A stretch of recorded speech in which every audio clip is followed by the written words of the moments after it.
Kung maobserbahan po natin ang mga nangyayari sa ating paligid, talagang nakakalungkot.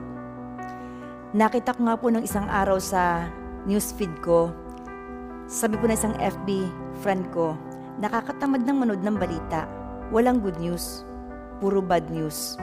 Bakit nga ba ganun? Alam mo ba kung bakit? Dahil sa pagsuway at katigasan ng ating mga ulo. Nawala na ang presensya ng Diyos sa ating kalagitnaan. Galit ang Diyos. Galit na galit po ang Panginoon. At ito po sinasabi ng Diyos mula po sa Jeremiah 16 verse 4. Mamamatay sila dahil sa nakakamatay na karamdaman at walang tatangis o maglilibing sa kanila. Ang kanilang mga bangkay ay parang basurang matatambak sa lupa. Sila ay mapapatay sa digmaan o mamamatay sa matinding gutom at kakainin ng mga buwitre at mababangis na hayop ang kanilang mga bangkay. Nangyayari po ba ito sa ating kapanahunan? Opo naman. Alam mo po ba kung bakit? Totoo ang salita ng Diyos. Totoo ang Biblia. Ano man ang mabasa natin sa aklat na ito, 100% true.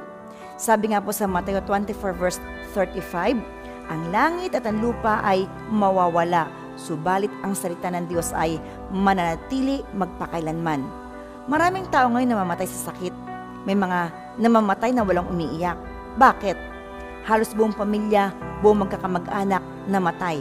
Nagkahawa-hawa na at lahat sila namatay. Kaya walang umiiyak.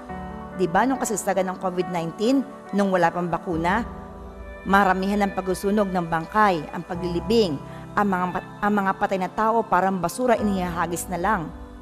Ngayon, may mga namamatay sa gyera, marami.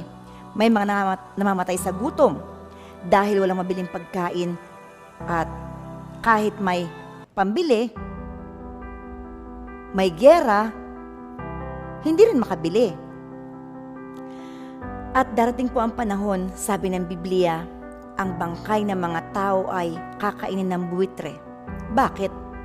Parusa po ng Panginoon sa mga taong masasama o maaaring walang mapaglibingan. Bakit sinabi ito ng Diyos? Bakit nangyayari ang mga ito? Dahil sa kasalanan, dahil sa pagsuway at katigasan ng ulo ng mga tao. Wala na pong natatakot sa Diyos, nawala na ang kabanalan, wala nang nagsasaliksik ni nagbabasa ng salita ng Diyos. Namuhay ng mga tao sa laman, sa kasalanan. Ayaw ng Diyos ng kasalanan, galit ang Diyos sa kasalanan. Para po itong isang maruming basahan sa kanyang harapan.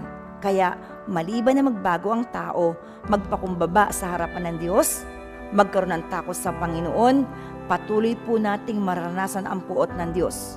Magkukulang hanggang sa mawalan po tayo ng pagkain at inumin, sakit at kaguluhan ng ating mararanasan. Pero may panahon pa po, may pagkakataon pa para tayo ay magbago at lumapit sa Diyos. Yan po ay ngayon.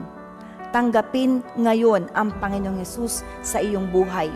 Gawin po siyang Panginoon ng buhay mo at buhay ko. Basahin, unawain at isabuhay ang kanyang mga salita. Nakakasiguro po ako mahahabag ang Diyos at ililigtas niya ikaw at ako.